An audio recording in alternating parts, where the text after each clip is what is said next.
Connaissez-vous l'histoire des cultures associées?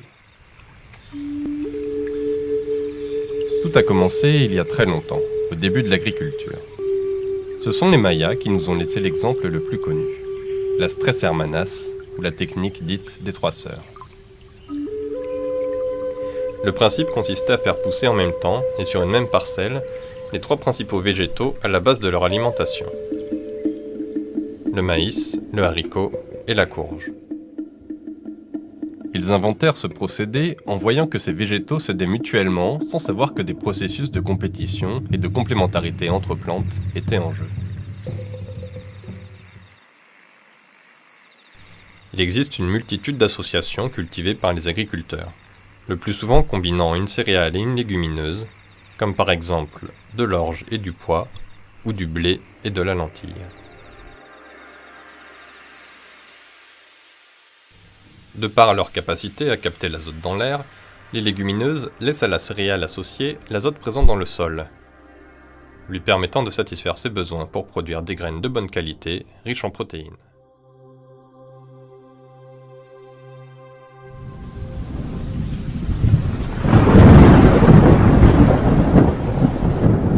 La culture associée offre aux agriculteurs une certaine résilience face aux aléas climatiques, en assurant un niveau de production minimal.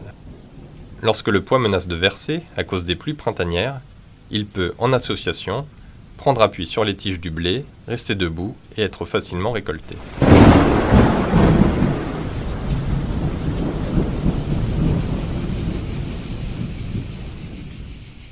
Les avantages de cette cohabitation peuvent aussi s'exprimer lorsqu'il fait trop chaud. Dans le cas des 3 sœurs, le maïs et le haricot protègent la courge le temps qu'elle s'implante. Elle bénéficiera ensuite de la lumière du soleil après la récolte des 2 autres.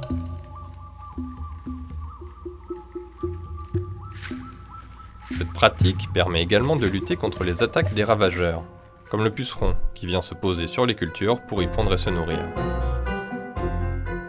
En effet, perturbé par ce mélange inhabituel, il préfère souvent partir à la recherche d'une culture pure.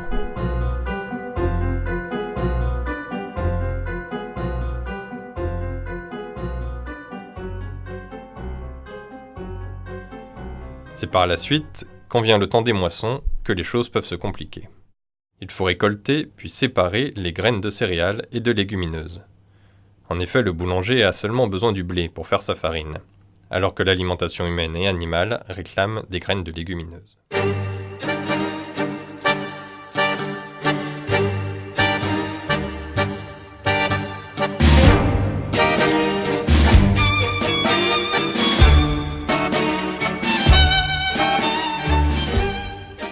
Pour la lentille, vendue relativement cher, la question du tri est résolue car on peut utiliser des trieurs de précision onéreux.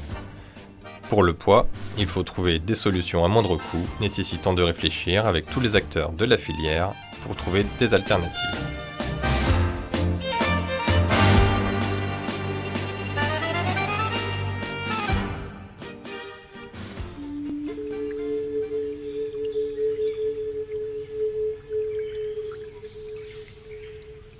La culture associée n'est pas la solution agronomique universelle.